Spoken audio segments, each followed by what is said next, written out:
그 앞에 서론을 많이 깔았으니까 바로 본론으로 들어가서 네. 속불에 대한 얘기를 할게요. 우선은 이제 비료를 만든다라고 했을 때 지금 이 자연과 사람을 살리는 길에서도 계속 나오고 있는 게 일종의 기초원소들로 지금 제시가 되고 있는 게 수소, 산소, 탄소, 유황, 질소, 한 번만 더 해주세요. 수소, 수소, 산소, 산소, 예, 규소, 규소, 유황, 유황, 질소, 질소, 예, 탄소, 탄소. 예, 이런 것들이 지금 기초원소들로 제시가 돼 있어요. 그 외에 뭐 석영이나 규석이나 규산이나 이런 얘기들이 나오는데 이거는 기초원소들의 배합물입니다. 기초원소들의 배합물이고 그 중에서 이제 우리가 흔히 비료의 작용을 하는 거 이건 질소입니다. 비료를 만든다는 것은 뭔가를 배합해서 질소화시키는 걸 얘기하는 겁니다. 그러면 오행으로 치환을 해서 생각을 하면 이제 이 동양 문화는 전부 다 음양 오행 개념의 기초를 두고 있기 때문에 서양의 어떤 과학적인 개념이더라도 예컨대 뭐 중력이다, 중력 이런 건 괴로 표현하면 공쾌가 돼요. 괴로 표현하면 근공감리할 때 공쾌, 이게 중력을 표현하는 겁니다. 전자기력 이건 금쾌입니다. 강한 행력이라고 하면 이건 감쾌가 되는 거고 약한 행력 이러면 이걸 미쾌가 되는 거예요. 예. 또 전류 이런 거는 진쾌가 되는 겁니다. 이런 식으로 현대과학적인 용어들을 우리가 괴의 개념으로 치환을 하거나 갑자의 개념으로 치환을 하면 이제 전통적인 인식들하고 만날 수 있는 길이 열리는 거죠. 예. 이제 그런 건데 그래서 지금 제가 이제 소뿔 정폭제가 어떤 원리로 제가 아까 비료는 기본적으로 질소입니다. 근데 질소라고 하는 것은 기본적으로 토입니다. 음양오행으로 따지면 토의 성질을 대폭 가지고 있는 거를 얘기하는 건데, 이제 소뿔 정복제가 어째서 그런 성질을 가지게 되는가 하는 거를 말씀을 드릴 텐데, 지금 오늘도 이제 시간도 조금 부족하기도 하고, 사전에 우리가 아까 말씀드린 거는 서로 같은 언어를 쓰고 있지 않은 장벽도 좀 있고 해서, 제가 지금 설명드리는 거를 지금 당장 이해 못 하실 수도 있어요. 이해를 못 하더라도 그냥 그럼 다음에 만났을 때 또 더 설명드리고 또 더 뭐 자료가 필요하면 자료도 드리고 하면서 조금 채워 나갈 수밖에 없을 거라고 봅니다. 근데 어쨌든 제가 강의 흐름상 일단은 내용을 그냥 쭉 말씀을 드릴게요. 예.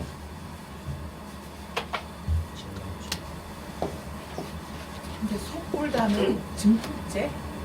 소뿔 증폭제. 증폭제? 예. 그 비료라는 말을 쓰지 않고 증폭.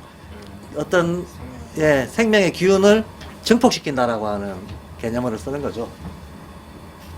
이 네모 동양의 방위도는 항상 아래쪽이 북쪽입니다.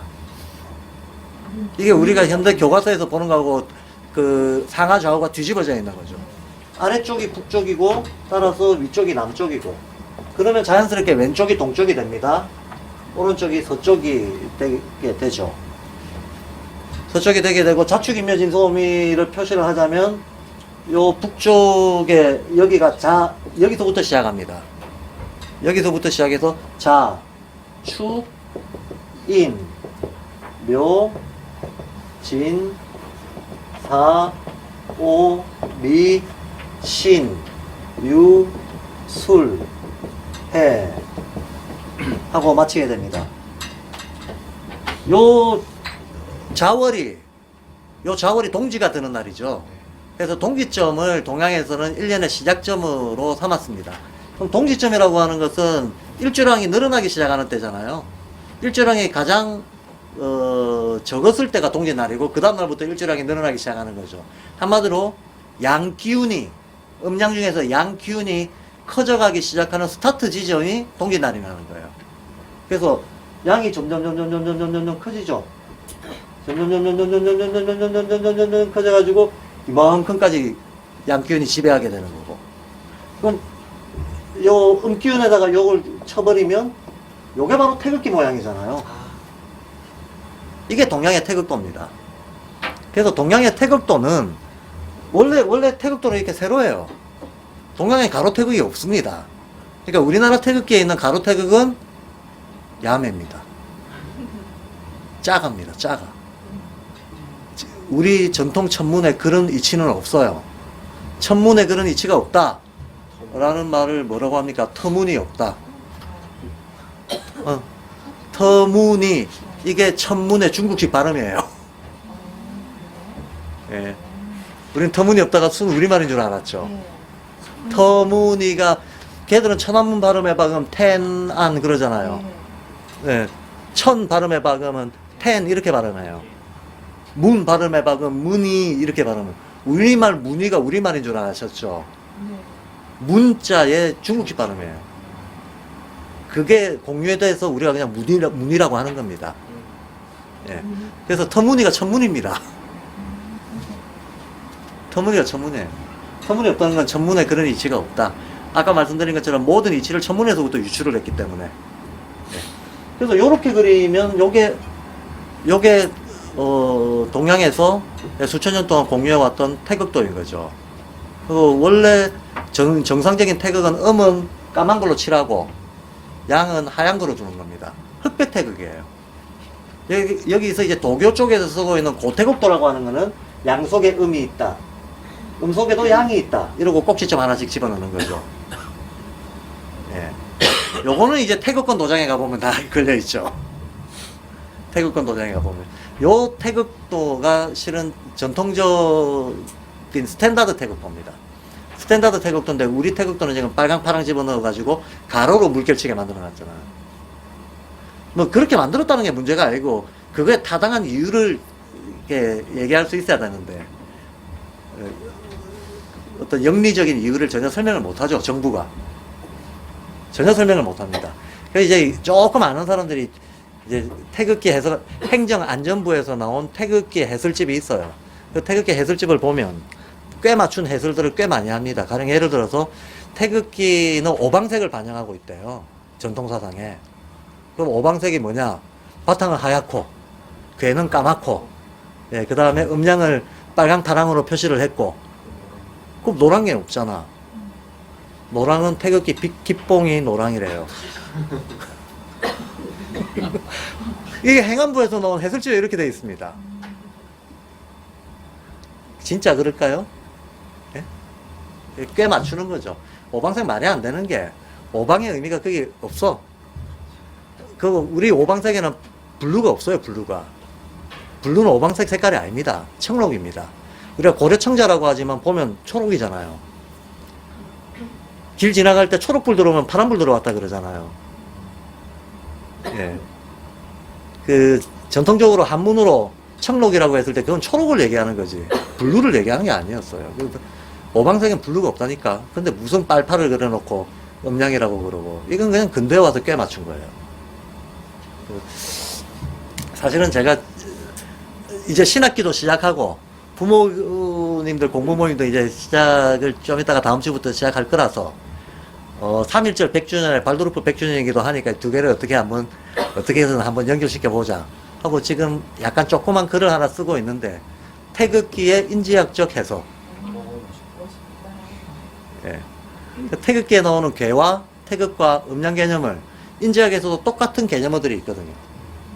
그 개념어들로 이렇게 호환을 시켜가지고 이해하는 거를 조그만 글을 하나 써보려고 오며 가며 생각하고 있는 중입니다. 자, 여기서부터 시작을 하는데요. 우선 이제 왜 소뿔이냐부터 얘기를 하죠. 왜 소뿔이냐. 이게 1년 동지부터 시작해가지고 여기가 하지겠죠, 그러면. 여기가 하지가 되는데요. 동지부터 시작해서, 하지. 이게 한 바퀴 1년을 돌아가는데, 요때가 이제 제일 해 일조량이 적을 때고, 이때가 제일 많을 때고, 음양이 교차하면서 1년을 순환을 하는데, 기운이 발생하는 거는 여기서부터 발생을 하지만, 실제로 체감할 수 있을 정도로 만물의 변화를 줄 수 있을 정도의 힘으로 이게 나타나는 거는 어디서부터 나타나는가 하면 요 꼭지점에서 나타나요. 여기가 전환점입니다. 그러면 이게 이게 네모로 평면상에 표현을 해 놓으니까 저걸 입체적으로 하면 어떻게 되지 하는 게 궁금하시겠지만 우선은 그냥 평면상에다가 말씀을 드리겠습니다. 모든 우주의 운동은 마주보고 있는 애들하고 상호작용하게 돼 있어요. 혼자서 운동하는 부분은 없어요. 네. 그럼 여기서 마주보고 있는 방향은 여기잖아요. 요 두 가지가 상호작용을 한다고. 그러면 이 축월이라고 하는 거는 미월이라고 하는 놈하고 상호작용하고, 인월이라고 하는 놈은 신월이라고 하는 놈하고 상호작용을 하게끔 되어 있어요. 여기서 제가 자축인묘진서음이라고 썼지만 이 달의 이름이 의미하는 바는 한편으로는 해의 위치, 즉 황도예요. 황도. 황도 더하기 서양 황궁도가 가지고 있는 이 지점에서 해 뜰 때의 별들의 작용, 그 의미까지 글자 속에 다 들어가 있습니다. 그 의미까지 집어넣어서, 그러면 축월이 가지고 있는 어떤 천지의 성질이 있을 텐데, 그 축월이 가지고 있는 천지의 성질은 미월이 가지고 있는 성질하고 시간적으로 떨어져 있지만 우주에서는 다른 행성의 작용이 보이지 않게 미치고 있다는 걸 의미하는 거거든요. 그래서 얘들이 맞물려서 작용한다. 얘들이 맞물려서 작용한다. 일단 이거부터 말씀을 드리겠습니다. 그래서 말하자면 요 모서리점이 실제로 우리가 느낄 수 있는 음과 양의 전환점이라는 거예요. 그러면 이게 어떤 상태가 관성의 법칙에 의해서 지속이 되다가 다른 상태로 바뀌려면 어떤 일이 있어야 되는가 하면 전환이 돼야 되잖아요. 전환이 되려면 기존 상태를 깨뜨리는 대혼란 내지는 뒤섞어버리는 과정들이 필요합니다. 뒤섞어버리는 과정이 필요한데, 뒤섞는 것도 두 가지 방식의 뒤섞음이 가능하죠. 우리가 어떤 지금 여기에 어떤 옥수수 곤죽 같은 게 있다고 해봐요. 그럼 얘들을 지금 이 안에 지금 성분이 뭐 좁쌀도 들어가 있고 소금도 들어가 있고 막 여기저기 흩뿌려져 있다고 합시다. 얘들을 섞으려면 두 가지 방법이 있죠. 왼쪽으로 돌리든지 오른쪽으로 돌리든지. 그죠? 왼쪽으로 돌려도 섞일 거고 오른쪽으로 돌려도 섞일 겁니다. 그런데 왼쪽으로 돌리는 거하고 오른쪽으로 돌리는 거하고 효과가 같을까요? 전혀 같지 않아요. 전혀 같지 않습니다. 나사는 오른쪽으로 돌리면 잠기죠. 왼쪽으로 돌리면 풀리죠. 저는 어렸을 때 이것도 되게 궁금했어요. 왜 그렇지? 왼쪽으로 돌리면서 박히게 할 수는 없나? 될까요? 안 될까요? 안 돼요. 눈속임을 할 수는 있지만 실질적으로 어차피 오른쪽으로 돌아가야 박히게 돼 있어요. 오른나사의 법칙이라고 합니다. 이걸 오른쪽으로 돌리면 압축되고 하강하는 힘이 발생합니다. 왼쪽으로 돌리면 상승하고 분산하는 힘이 발생을 해요. 예. 그럼 상승하고 분산하는 것은 음양 중에서는 양적인 기운이죠. 압축되고 하강하는 것은 음적인 기운입니다. 그러면 오행 중에 토라고 하는 놈이 바로 이렇게 섞어버리는 역할을 하는데, 그 섞어버리는 역할을 하는 중에서도 이 두 포인트를 잡죠. 일단 이 A 포인트, B 포인트. AB 포인트에서 섞이는 현상이 일어나는데, 섞이는 현상이 일어난다고 할지라도 이쪽은 위로 치솟아 올라가는 분산적이고 열을 내고 상승하는 양적인 뒤섞음이 일어나고, 이쪽은 거꾸로 수렴적인 뒤섞음이 일어나는데요. 네. 수렴적인 뒤섞임이 일어나는데, 제가 아까 질소는 토라 그랬잖아요. 여기 자축인묘 중에서 토의 역할을 하는 애가 얘예요. 축하고 미. 얘들이 토입니다. 네. 이 라인을 토라고 합니다. 자, 근데 우리가 원숭이띠, 쥐띠 이런 거 있잖아요. 그 계절이 가지고 있는 성격을 동물의 성질에다가 비유를 해놓은 거잖아요. 그렇죠? 계절이 가지고 있는 성질을 동물의 성질에 비유를 해놓은 겁니다. 말띠. 말이 여기 있거든. 오. 네, 오에다가 말을 배치하고 여기다 쥐를 배치하죠. 근데 이게 어떤 성질인가 하면, 왜 쥐를 배치했나? 쥐는 시커멓죠? 통통하죠? 이게 음적이라는 거예요. 색깔 중에서는 까만 색깔이 음입니다. 그리고 이렇게 뭔가를 뭉쳐놓은 것 같은 통통한 그 모습이 음적인 겁니다. 그리고 쥐는 새끼를 무지하게 많이 낳잖아. 다산적이죠. 이 다산성, 이런 게 음적인 겁니다. 근데 반면에 말은, 그러니까 말은 뭐 제가 따로 설명 안 드리더라도 성질이 반대다 이렇게 생각하시면 돼요. 성질이 반대인데 그래서 말고기 이거 별로 안 좋아요. 우리가 쥐를 잡아먹지 않잖아요. 그렇듯이 말을 잡아먹는 것도 곤란해. 왜냐하면 음이 너무 극하거나 극에 달했거나 양이 너무 극에 달한 것들은 다 균형이 깨져 있는 애들이기 때문에 식용으로 적당하지가 않은 거예요. 그러니까 제주도 말고기 먹어보셨는지 모르겠지만 저는 못 먹겠더라. 그리고 기본적으로 별로 식용으로 적당치가 않습니다. 예. 뭔가 처리를 해서 먹을 수는 있겠지만 예. 식용으로 적당한 것들이 아니다. 자, 어쨌든 이 축과 미가 상호작용을 하면서 전체적인 어떤 그 대기 상태에서의 질소 현상을 일으킵니다. 일으키는데 이것들이 가지고 있는 그 대기의 성질을 가장 많이 담고 있는 동물들을 지정해 놨잖아요. 그쵸? 그 동물이 축에 배치되어 있는 동물이 뭔가요? 소가 되는 거죠. 이래서 그 많은 동물 중에 소가 일단 선택됩니다. 왜 하필이면 소뿔이냐? 왜 하필이면 소냐? 이거부터 설명해야죠. 그럼 왜 사슴이냐? 사슴이라고 하는 게 이 미에 뭐가 배치되어 있습니까? 양. 그렇죠. 양입니다. 사슴 없으면 양이 그거하고 성질이 똑같은 놈이에요. 근데 우리 한반도 기후에는 양도 없잖아. 그럼 양하고 제일 비슷한 애는 염소. 그래서 제가 아까 염소 오줌포 쓰면 된다라고 얘기한 거예요. 이해가 되시죠? 아니, 뿔은 못 써요. 왜냐면 뿔하고 오줌포가 음양이 대비가 되는 거거든. 예. 뿔하고 오줌포가 또 음양이 대비가 되는 거예요. 그 다음, 그럼 왜 또 소뿔이냐? 이런 문제가 있죠. 소뿔이냐? 자, 소를, 왜 소 족발은 안 되냐? 소꼬리는 왜 안 되냐? 왜 하필이면 소뿔에 담아야 되냐? 이제 이런 문제가 있습니다. 그럼 소를 이렇게 그려보면, 뿔.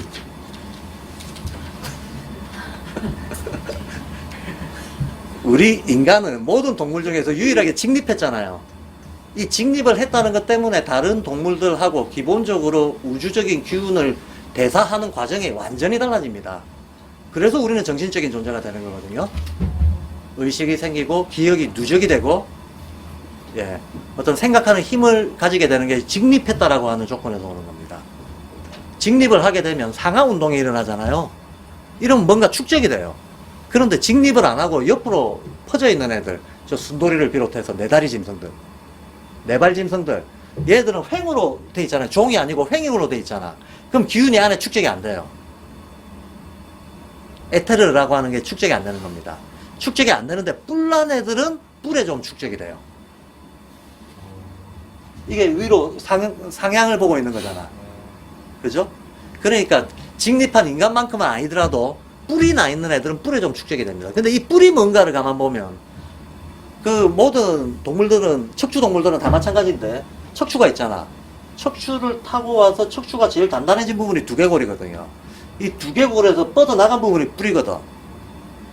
그러면 뼈라고 하는 것은 어떤 동물의 그 신체 중에서 육체 중 안에서 뼈가 제일 단단하죠. 그러니까 음양으로 따지면 얘들이 제일 음적인데요. 음적이라고 하는 건 기운을 붙잡아두는 힘이 있는 겁니다. 기운을 붙잡아두는 힘이 있는 겁니다. 붙잡아두는 힘이 있는데 그러면 소의 뼈들 중에서 제일 단단한 데가 어디냐? 뿔이에요. 사람의 뼈 중에서는 제일 단단한 데가 어디냐? 두개골입니다. 그래서 제가 맨날 하는 얘기 있잖아요. 두개골에는 골다공증이 안 걸린다. 두개골에 골다공증 그런 거 없다. 골다공증은 전부 관상골에 오는 거다. 예. 그래서 사람은 여기가 제일 단단합니다. 근데 뿔 달린 짐승들은 뿔이 제일 단단해요. 예. 그러니까 일단 소는 이 축월의 기운을 대변하고 있어서 간택된 짐승이고, 뿔은 그 안에서 가장 음적인데, 음적이라고 하는 건 기운을 모으는 힘이 있다는 거야. 기운을 모으는 힘이 있는데, 뿔이 이렇게 생긴 이유는 이 안에 있던 에테리의 기운들이 이쪽으로 몰려가지고 튀어나가려다가 여기 갇혀버리는 거거든요. 예. 여기 갇혀버립니다. 갇혀버리기 때문에 이 뿔이라고 하는 놈은 기운을 가두는 힘이 있는 거예요. 기운을 가두는 힘이 있는데, 그럼 소뿔을 잘라. 그럼 소뿔을 잘라서 땅에 묻으면 요런 모양으로 묻을 거 아닙니까? 그럼 얘가 일단은 어떤 기운을 가두는 그 힘이 있는 건데, 자, 여기서 이제 동물 비료하고 식물 비료의 차이. 동양에서는 동물은 신기지물이라고 하고, 식물은 기립지물이라고 합니다. 근데 이 말의 의미는, 동물이 훨씬 활성화 에테르 치수가 높은 거야. 식물보다. 높기 때문에 동물을 뭔가 처리를 했을 때에는 효과가 빨리 나와요. 음식도 마찬가지입니다. 육식을 위주로 하면 에너지 대사 과정이 빨라집니다. 대사 과정이 빨라지고, 그래서 예컨대 쥐 실험 같은 거 할 때, 예, 쥐는 잡식성이기 때문에 고기를 먹여도 되고, 그, 식물을 먹여도 되거든. 근데 채식을 시킨 쥐하고, 육식을 시킨 쥐하고, 달리기 시합을 하면 누가 이길까요? 육식 먹은 쥐가 이기죠. 당장 힘이 세죠. 채식한 쥐는 힘을 못 써. 그런데 오래 달리게 하면 채식한 쥐가 이겨요. 이쪽은 어떤 파워, 민첩성 이런 게 늘어나는데 이쪽은 지구력 이런 게 늘어나요. 주는 효과가 다른 거죠. 주는 효과가 다른 건데 이 동물성 법제 처리된 것들은 효과가 빨리 나옵니다. 식물성인 것들보다. 그래서 일단 동물의 뼈를 이용하는 게 훨씬 효과가 강력하고 신속하게 난다라고 하는 장점이 있어서 동물 뼈를 가지고 이 비료 만드는 데 쓰게 되는 거죠. 자, 그러면 이제 소뿔 자체가 얘가 어떤 기운을 담아내는 성질이 있다 그랬잖아요. 근데 문제는 이제 요 소뿔을, 제가 지금 말씀드린 거 왜 소를 택했나, 왜 뿔을 택했나, 이걸 말씀드린 거고. 그 다음 소뿔을 어느 시기에 묻느냐 하는 게 있잖아요. 어느 시기에 보면, 이 책에 보면 그냥 겨울 내내 이렇게 돼 있어요. 그럼 몇 월 며칠부터 몇 월 며칠까지가 나오면 좋은데, 그냥 겨울 내내 묻는다 이렇게 돼 있거든요. 그럼 언제 묻어야 될까요? 언제 묻어야지? 사실 여기서 어떤 대기가 섞이는 효과가 일어난다 그랬죠. 바로 그 섞이는 기운을 잡아내야 되거든. 그 섞이는 기운이 1년을 끌고 가는 일종의 그 양기의 일종의 이게 응축물이거든요. 그 양기의 응축물을 뿔에다가 막 저장을 하는 거죠. 그 힘을 저장하려면 대기 중에서 질소화 현상이 일어나고 있는 시기, 그 시기가 시작하는 점과 끝 지점을 잡아야 될 거 아닙니까? 그 시기가 시작하는 점과 끝 지점이, 이걸 자축인을 동양에서 뭐라고 하는가 하면 천지인이라 그래요. 예. 이거는 훈민정음에도 나오죠. 청계어자, 하늘이 자에서 열린다. 지벽어축, 땅이 축에서 열린다. 예. 인립어인, 사람이 인월에 선다. 근데 이때 사람은 생명체 일체를 말하는 겁니다. 직립인간만 말하는 게 아니고. 자, 그러니까 자축인 이 세 계절이 합심해서 사실은 아까 말했던 질소화라고 하는 그 현상을 일으킵니다. 서로 상호작용하면서. 크게 보면 여기서부터 여기까지예요. 좁게 보면 여기서부터 여기까지죠. 그러면 대략 어디를 계산하면 가장 기운 응축이 잘 되는가 하면 동지 이후 첫 절기부터 입춘 때까지. 동지 이후 첫 절기부터 입춘 때까지. 그게 가장 응축된 힘이 대기 속에 몰릴 때예요. 예. 자, 그러면 소뿔은 잘 보세요. 동물이 바깥에서 뭐 기운을 받아 햇빛을 받든지 뭐 바람을 받든지 해. 그래서 안에서 신진대사를 해. 신진대사 해가지고 이렇게 위로 치고 올라가는 거를 뿔이 막아버리는 거잖아요. 잡아버리는 거잖아, 기운을. 안에서 흐르는 기운을 잡는 역할을 뿔이 하는 거잖아요. 그럼 뿔을 거꾸로 박아놔. 그럼 바깥에서 햇볕이고 바람이고 뭐 이런 것들이 땅으로 영향을 줄 거 아닙니까? 다른 것들은 땅속으로 스며들겠지. 얘가 요렇게 딱 요 위치로 이렇게 있으면 딱 잡아버리는 거죠, 이 기운을. 땅으로. 예. 땅으로 쏟아지는 지상의 에테르를 잡아버리는 거예요. 이해가 되시죠? 그래서 근데 여기다가 소똥을 우겨 넣는단 말이야. 또 왜 소똥이냐? 딴 건 안 되냐? 이제 이런 문제가 있는 거죠. 왜 소똥이냐 하면 우리가 호흡을 할 때 들숨, 날숨 이런 게 있잖아요. 들숨이라고 하는 것은 붙잡는 거고 날숨이라고 하는 건 내뱉는 거잖아요. 그러면 소뿔이라고 그러면 들숨이 붙잡는다, 날숨이 내뱉는다, 양이라고 한다면 음양가를 한번 따져보죠. 소뿔은 음적 작용하는 거 맞죠? 기운을 잡는 거니까. 기운을 잡는 거니까 음적작용하는 거 맞죠? 그러면 똥은 먹는 거, 싸는 거, 이거를 호흡에 비유하면 어떻겠습니까? 먹는 게 들숨이고 싸는 게 날숨이죠. 예, 날숨이 양이죠. 그러니까 우리 몸을 한 바퀴 굴러서 몸에 있는 성질들을 이렇게 간직한 채 바깥으로 빠져나가는 애들이 똥이에요. 그러니까 얘가 소의 신체 부위 중에서 가장 음적인 데라면 똥은 소의 유기물 중에서 가장 양적인 거야. 이해가 되시죠? 근데 질소화가 되려면 음양이 무조건 배합이 돼야 돼요. 음만 있거나 양만 있거나 편중이 되면 안 돼. 그러니까 소의 신체 부위 중에서 가장 음적인 때에다가 신체의 유기물 중에서 가장 양적인 똥을 우겨넣는 거야. 이러면 이 자체가 음양배합이 돼요. 이 음양배합이 돼 있는 애들을 추걸의 한 중간에다가 땅 속에 박아 놓으면 대기 속에 있던 대기가 땅으로 영향을 미치고 있는 기운들을 얘가 자석처럼 빨아당겨 버린다는 거예요. 이해가 되시죠? 일단은 이런 원리입니다. 이런 원리로 해서 솥불 정폭제가 실제로 유기질소가 돼버린다는 거예요. 동물 유기물을 이용한 질소화 현상이 일어난다는 거야. 그리고 여기에는 보이지 않는 실제로 대기의 기운, 총체적으로 여기서 포괄적으로 에테르라고 보통 얘기를 하는데 그 대기의 에테르를 잡아버리는 역할을 한다는 거야. 자, 그러면 얘하고 음양 대비를 거꾸로 해가지고 여기 있는 애를 활용하면 역시 마찬가지. 여기서는 사슴, 이제 서양 기준으로 큰 사슴뿔을 보세요. 막 이렇게 퍼져 있잖아. 요거는 양적인 거야. 솥불은 단단하게 한 개 튀어 올라와 있잖아. 단이란 거 음적인 거예요. 근데 사슴뿔은 번져 있잖아요. 이 번져 있는 뿔들은 기운 응축하는데 못 써요. 근데 사슴뿔은 안 써. 오히려 거꾸로 사슴은 거꾸로가 아니에요. 그죠? 오줌보가 사슴 중에서 제일 음적인데요. 어차피 사슴은 양적인, 여기 양기가 충천할 때잖아요. 양기가 충천할 때는 그 동물의 음적 부위를 쓰고, 예. 음기가 충천할 때는 양적 부위를 써가지고 음체양용, 양체음용하면서 섞어버리는 겁니다. 그래서 요때는 사슴을 선택하는데, 사슴의 신체 부위 중에서 제일 음적인 오줌보를 선택하고, 사슴 자체가 워낙에 극양적인 성격을 갖고 있는 거기 때문에 얘의 똥은 쓸 수가 없어. 양의 양이니까 과항돼가지고 질소화가 안 되는 애예요. 그러니까 사슴에는 사슴 똥을 쓰지 않고, 예, 이 사슴하고 음양배합을 맞출 수 있는 토풀을 쓰는 거예요. 식물을 갖다 쓰는 거지. 그래서 소뿔에 소똥 쓰는 거나 사슴 오줌뿔에 토풀 쓰는 거나 효과가 비슷하게 나온다는 거예요.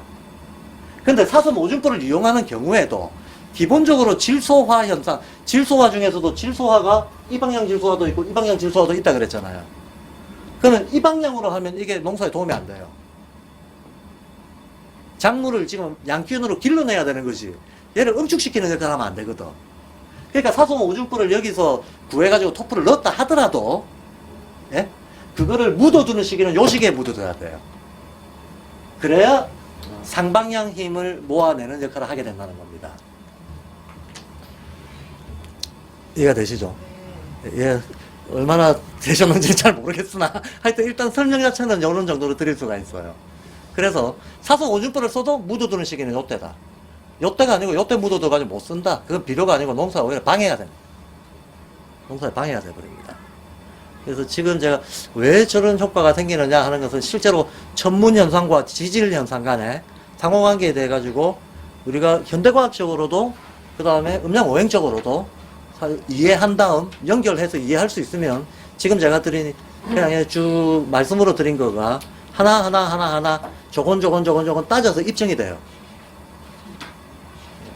지금은 일단 이제 이러한 어떤 자연의 힘을 이용한 합리적인 방식의 어떤 유기비료 만드는 과정이 이렇습니다 하는 정도만 설명을 드리고 좀 찬찬히 하는 설명들은 여러 가지 시간 관계상 일단 향후 수업으로 또 미루도록 하겠습니다. 자, 제 수업은 오늘 몇 가지인데요. 요 다음에 서규섭 농부님께서 실제로 이제 달력 읽는 법, 역동농업에서 달력 읽는 법하고 달력과 관련해서 뭐를 파종하는가, 거두는가 하는 것에 대한 얘기를 해주실 겁니다. 해주시기 전에 광고 하나 하겠습니다. 네. 광고. 이게 인지학 용어 해설집이거든요. 그러니까 지금 발도르프 쪽에 기초철학 인지학을 공부하는데 사람들이 너무나 이렇게 방해를 받는 게 개념의 혼란이 정리 통일이 안 돼 있다는 문제. 이 개념 자체에 의해서 너무나 많이 막혀가지고 발도르프의 바탕의 인지학을 이해하는데 어려움들을 많이 겪습니다. 그러니까 번역의 용어들도 통일이 안 돼 있고 선능 개념의 내용에 대한 해설도 너무나 부족하고 그래서 제가 저희 내부 학습용어로 일종의 주요 개념어들 인지학에서 공통된 주요 개념어들을 용어 해설을 좀 체계화해서 이원적인 건 이원적인 거대로 3원적인 건 3원적인 거대로 분류를 좀 해서 용어 해설을 한 자료집입니다. 이 자료집을 저희 학교 부모에서 이런 형태로 제본을 떠서 이 가난한 학교에 기부 사업을 겸해서 10,000원에 판매를 합니다. 10,000원에 판매를 하는데 어쨌든 이쪽 공부에 의욕이 있으신 분들한테는 분명히 큰 도움이 될 겁니다. 한번 읽고 나면 그동안에 혼란스러웠던 어떤 개념들 간의 관계 이런 거에 대해서 한편으로 연결되고 한편으로 정리되고 하는 그 효가 분명히 있을 겁니다. 예. 그래서 요 뒤에 자료집 쌓아놨으니까 10,000원입니다. 요건 광고고 요 광고 예, 그렇죠. 제가 이제 할 얘기는 다 했고 그럼 서교순 농부님 모시고 달력 읽는 법 듣도록 하겠습니다. 예.